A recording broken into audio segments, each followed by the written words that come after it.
বাংলাদেশ সরকারের দেয়া ৬৬ গুমের তথ্য পর্যাপ্ত নয় বলল জাতিসংঘ।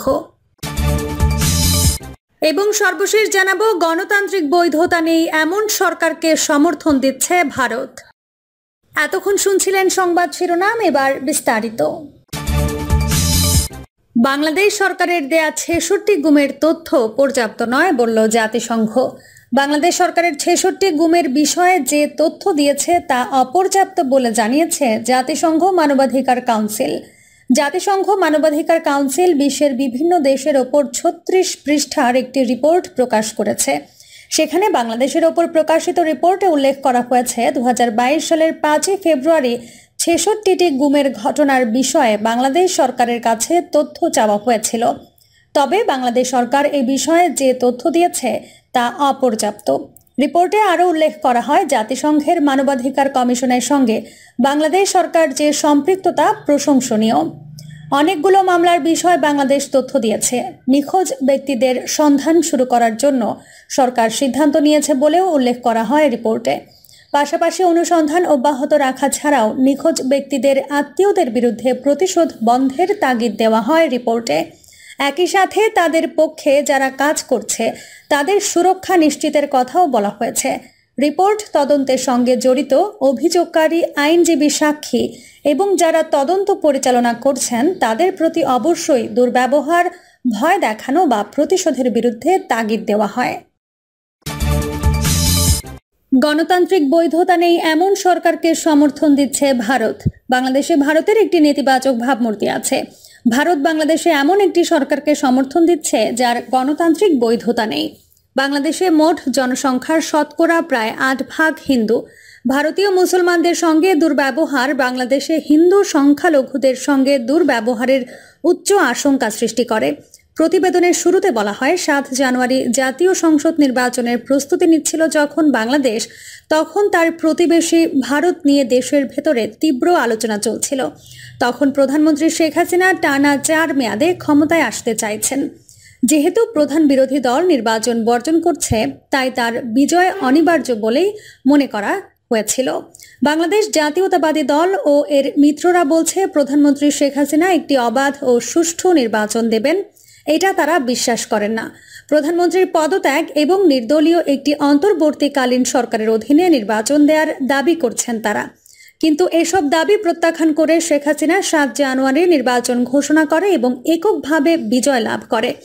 বাংলাদেশ হলো মুসলিম সংখ্যাগরিষ্ঠ প্রায় ১৭ কোটি মানুষের দেশ। এ দেশটি ভারত দিয়ে ৩ দিক থেকে ঘেরা হয়েছে।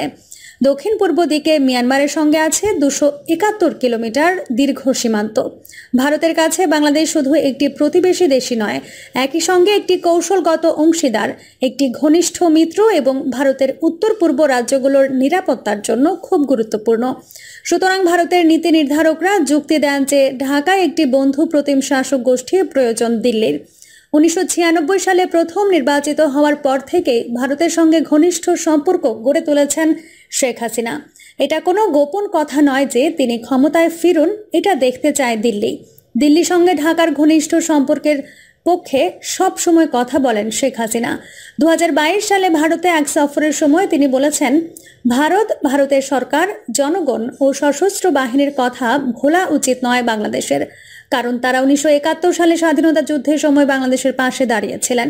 আওয়ামী লীগের পক্ষে এই সমর্থনের জন্য তার দল, বিরোধী দল বিএনপির পক্ষ থেকে কঠোর সমালোচিত হয়েছে। বিএনপির সিনিয়র যুগ্ম মহাসচিব রুহুল কবির রিজভী বিবিসিকে বলেছেন, একটি বিশেষ দলকে নয়, ভারতের উচিত বাংলাদেশের জনগণকে সমর্থন করা। দুর্ভাগ্যজনক হলো বাংলাদেশে গণতন্ত্র চান না ভারতের নীতি নির্ধারকরা। রিজভী আরও বলেন, প্রধানমন্ত্রী শেখ হাসিনার প্রতি প্রকাশ্যে কঠোর অবস্থান নিয়ে এবং একটি ডামি নির্বাচনকে সমর্থন দিয়ে বাংলাদেশের জনগণকে বিচ্ছিন্ন করে ফেলেছে দিল্লি। বাংলাদেশের নির্বাচনে হস্তক্ষেপের জন্য দিল্লির বিরুদ্ধে বিএনপি যে অভিযোগ করছে সে বিষয়ে মন্তব্য করতে অস্বীকৃতি জানিয়েছেন ভারতের পররাষ্ট্র মন্ত্রণালয়ের এক মুখপাত্র। বিবিসির এক প্রশ্নের জবাবে ওই মুখপাত্র বলেন, নির্বাচন হলো বাংলাদেশের অভ্যন্তরীণ বিষয়। নিজেদের ভবিষ্যতের সিদ্ধান্ত নিতে হবে বাংলাদেশের জনগণকে। একটি ঘনিষ্ঠ বন্ধু ও অংশীদার হিসেবে আমরা দেখতে চাই বাংলাদেশে একটি শান্তিপূর্ণ নির্বাচন। বিএনপি এবং জামায়াতে ইসলামী মিলে আবার বাংলাদেশে ইসলামপন্থীদের ফেরার পথ করে দিতে পারে বলে উদ্বিগ্ন ভারত। 2001 থেকে 2006 সাল পর্যন্ত ক্ষমতায় ছিল তাদের জোট সরকার। তখন এমনটা ঘটেছে। ঢাকায় নিযুক্ত ভারতের সাবেক একজন হাই কমিশনার পিনাক রঞ্জন চক্রবর্তী বিবিসিকে ওই সরকারের উল্লেখ করে বলেন, তারা এসব জিহাদি বহু গ্রুপের উত্থান হতে দিয়েছিল। এসব গ্রুপকে ব্যবহার করা হয়েছিল বিভিন্ন উদ্দেশ্যে। এর মধ্যে আছে 2004 সালে শেখ হাসিনাকে হত্যা চেষ্টা, পাকিস্তান থেকে আসা 10 ট্রাক ভর্তি অস্ত্র উদ্ধার।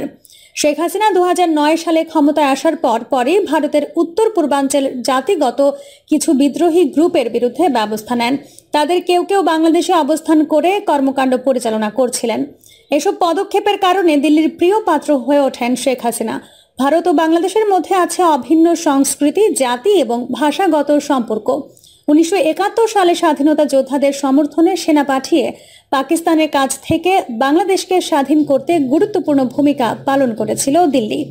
চাল, ডাল এবং সবজি সহ বিভিন্ন নিত্য প্রয়োজনীয় পণ্য সরবরাহের জন্য দিল্লির ওপর নির্ভর করে ঢাকা। ফলে রান্নাঘর থেকে ব্যালট পর্যন্ত বাংলাদেশের ওপর প্রভাব আছে ভারতের। 2010 সাল থেকে অবকাঠামো এবং উন্নয়ন প্রকল্পে লাইন অব ক্রেডিট হিসেবে বাংলাদেশকে কমপক্ষে $700 কোটি দিয়েছে ভারত। কিন্তু কয়েক দশক ধরে অভিন্ন নদীর পানি সম্পদ নিয়ে বিরোধ থেকে শুরু করে একে অন্যের অভ্যন্তরীণ বিষয়ে নাক গলানোর অভিযোগে এই সম্পর্ক তিক্ত হয়েছে। ঢাকায় সেন্টার ফর পলিসি ডায়ালগের distinguished fellow doctor Debapriya Bhattacharya বিবিসিকে বলেছেন, বাংলাদেশে ভারতের একটি নেতিবাচক ভাবমূর্তি আছে। এর জন্ম হয়েছে এই ধারণা থেকে যে ভারত বাংলাদেশে এমন একটি সরকারকে সমর্থন দিচ্ছে যার গণতান্ত্রিক বৈধতা নেই। এছাড়া দুই দেশের মধ্যে অসম চুক্তি হচ্ছে বলেও একটি দৃষ্টিভঙ্গি জনমনে বিরাজ করছে। ফলে একটি ধারণা সৃষ্টি হয়েছে যে বাংলাদেশে তার প্রতিবেশী দেশ থেকে সর্বোত্তম সমর্থন পাচ্ছে না। 2009 সালের জানুয়ারিতে দ্বিতীয়বারের মতো ক্ষমতায় আসেন শেখ হাসিনা। ব্যাপক ভোট জালিয়াতির অভিযোগ থাকলেও আরও দুটি নির্বাচনে বিজয়ী হয়েছে তার দল। তবে এসব অভিযোগ প্রত্যাখ্যান করেছে আওয়ামী লীগ। ভারত যখন বাংলাদেশের ভেতর দিয়ে সড়ক, নৌ ও রেল যোগাযোগ সুবিধা পেয়েছে তার উত্তর পূর্বাঞ্চলীয় রাজ্যগুলোতে পণ্য পরিবহনের জন্য, তখন সমালোচকরা বলেন ভূমিবেষ্টিত নেপাল এবং ভুটানের সঙ্গে ভারতীয় ভূখণ্ডের ভেতর দিয়ে স্থলপথে পুরোপুরি বাণিজ্য চালু করতে সক্ষম হয়নি ঢাকা। ঢাকায় একটি বন্ধু প্রতিম সরকার থাকার কৌশলগত আরও কারণ আছে ভারতের। বাংলাদেশের ভেতর দিয়ে উত্তর পূর্বাঞ্চলীয় 7টি রাজ্যের সঙ্গে সড়ক ও নৌপথে পরিবহন সুবিধা চায় দিল্লি।